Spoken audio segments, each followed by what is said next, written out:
Salut l'ami et bienvenue pour cette nouvelle vidéo. Donc aujourd'hui, deuxième tentative de bikepacking, deuxième test on va dire. J'ai toujours les anciennes sacoches, donc les Look, tu vois, top tube et guidon. Mais pour l'arrière, tu as pu t'en rendre compte, c'était trop petit. Donc j'ai pris ça. C'est une AGU, donc comme celle du tube là, mais pour l'arrière, et c'est beaucoup plus grand, ça a l'air mieux. Donc je te propose qu'on la fourre avec tout mon bordel. Donc j'ai tout ça à mettre dedans, donc c'est toutes les fringues, tu vois, le care, et voilà, et normalement ça devrait rentrer beaucoup mieux ici, tu vois. Je pense que ça va beaucoup plus se faire. Autre chose, donc en fait ça c'est un truc que je me suis rendu compte sur toutes les vidéos que j'ai vues. En fait il faut d'abord remplir la sacoche avant de l'installer.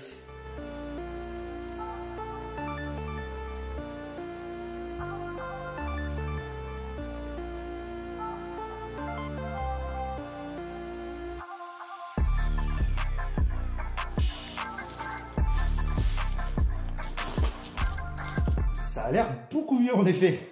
Déjà, il y a tout qui rentre, donc c'est une première très très bonne nouvelle.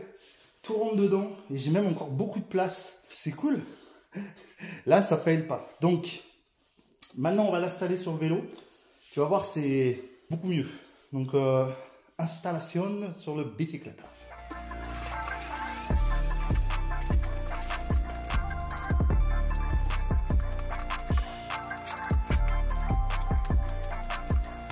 Bon, et ben voilà. Un peu galère, parce qu'il n'y a pas beaucoup d'espace ici, tu vois. Là, ça bougera pas. Donc ça, c'est vraiment top. Et tu vois, ça tient bien ici. Ça se cale bien ici. Et tu vois, je peux même mettre des trucs là. Tu vois, c'est pas exactement à quoi tout va me servir. Mais le truc cool aussi, c'est que tu vas voir. Voilà, je peux mettre les tatanes. Bon, en vrai, j'ai pété ça, tu vois, il y avait un embout et je l'ai pété. Donc voilà ce que ça donne. Bah, pas mécontent du résultat final. Maintenant, il n'y a plus qu'à mettre les bidons. Je vais continuer. Donc là, forcément, d'avoir tout mis là-dedans, ça me libère beaucoup d'espace ici. Parce que là, avant, j'avais tout un tas de, tu vois, de bordel. Donc là, j'ai toujours mes outillages. Donc là, je vais pouvoir remettre ça comme c'était. Et là, tu vois, j'ai toujours mes outils. Tu vois, notamment, tu vois, les petites pouches Thompson qui sont vraiment parfaites, tu vois, pour tout fitter dedans. Et la petite pompe qui est là. Donc là, forcément, ça va me permettre de mettre de la bouffe. Il faut aussi que je mette le truc de top tube. Hop, voilà. Donc la petite sacoche de top tube. Donc là, on va mettre bon, la bouffe, un petit peu de bouffe. Donc la bouffe que je mangerai sur le vélo. Il y aura aussi mon téléphone et la GoPro probablement. Ça va être un petit peu l'essentiel. J'ai aussi la sacoche avant. Je ne sais pas trop quoi en faire en vrai. Je verrai peut-être parce qu'en vrai, là je peux mettre aussi mes chargeurs, etc. Donc je sais pas vraiment si j'ai besoin de la sacoche à l'avant. Donc je verrai potentiellement si je sais pourquoi je vais la mettre en fait. Donc je la mets pour la simple et la bonne raison que là je vais pouvoir mettre mes lunettes de soleil, peut-être une petite paire de gants parce que je sais pas si j'aurai des gants en permanence. Ce sera plus peut-être un petit stockage, la crème solaire et tout. Je suis pas sûr que ça rentre tout là-dedans. L'avantage, c'est que c'est vrai, j'ai encore un peu de place à l'arrière. Je pense qu'on est pas mal, en fait. Ça rend bien. Mais il y a une dernière chose qu'il faut qu'on parle, c'est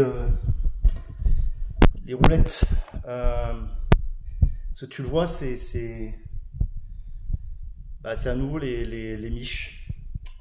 Parce que tout simplement, les H+ Sun, je vais les avoir. Donc là, tu vas voir cette vidéo peut-être dimanche soir. Les H+ Sun, je les récupère lundi. Le truc, c'est que je pars jeudi et j'aurai pas le temps de les tester d'ici jeudi et je veux pas partir avec des roues que j'ai pas testées.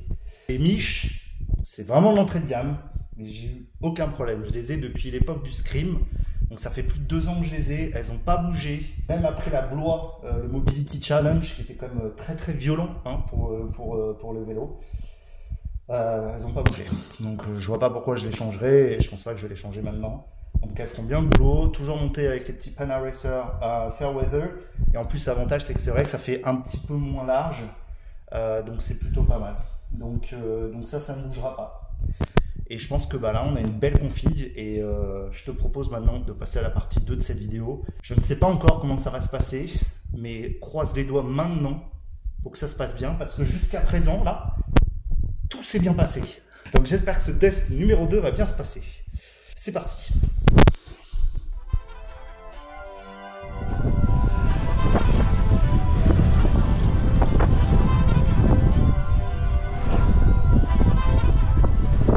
Salut les amis.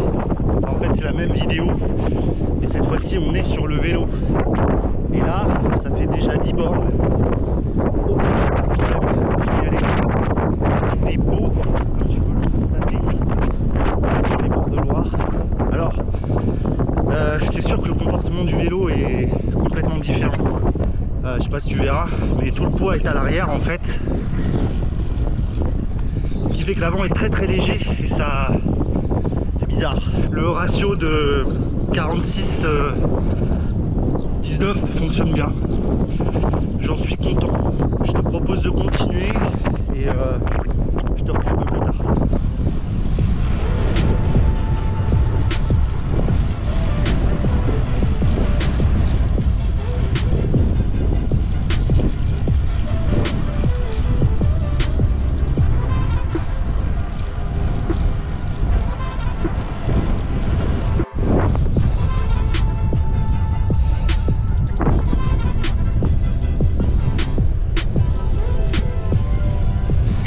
Il y a un vent, les bords de Loire c'est toujours ça, enfin la Loire à vélo, toujours un vent du démon. Je suis à la planche, c'est dur. Bon, le setup va bien, c'est vrai que ça change vraiment la maniabilité quoi, c'est un peu moins réactif, un peu plus d'inertie, mais c'est cool. Ça avance pas trop devant.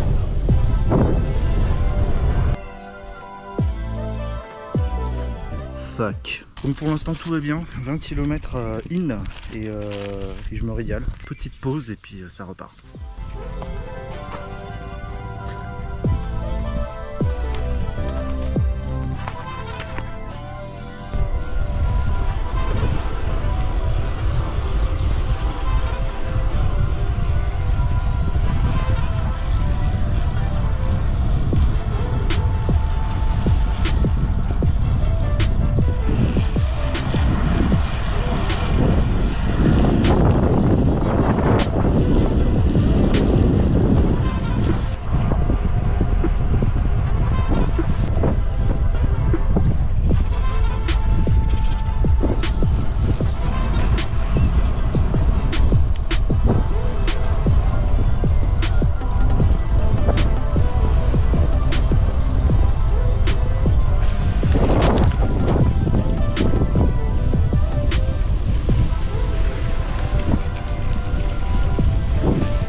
Ça y est, on est au bout de cette sortie test et ça se passe très très bien.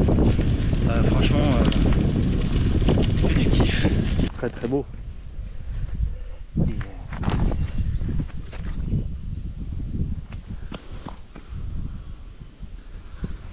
Donc ouais, tout va bien. Alors j'ai quand même ajouté un petit tendeur de chaîne d'un côté. Ça peut toujours être pratique, mais le reste est totalement validé. À l'arrière ça n'a pas bougé d'un pet, donc je suis très très content. Que dire, on va arrêter cette vidéo et ce test, et donc la prochaine fois qu'on se retrouve ça sera pour le jour 1 du bikepacking. Peace.